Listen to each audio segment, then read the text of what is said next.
बड़ी प्यार से हम लुटाइल बानी,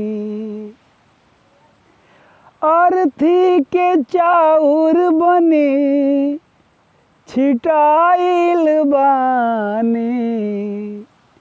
खूबे प्यार से हम लुटाइल बानी।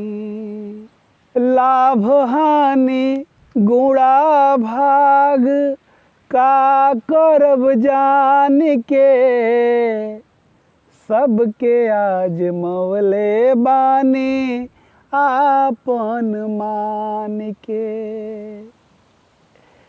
कवन कवन भावना कवन कवन दामना बिकाइल बानी। खूबे प्यार से हम लुटाइल बानी।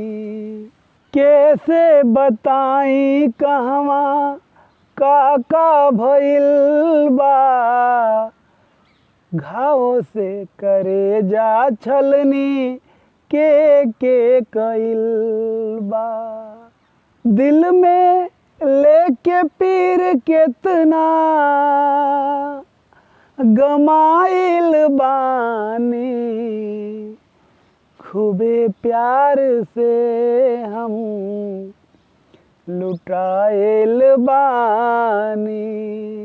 सपना देखो ना देखावो जा, छोड़ दो अकेला।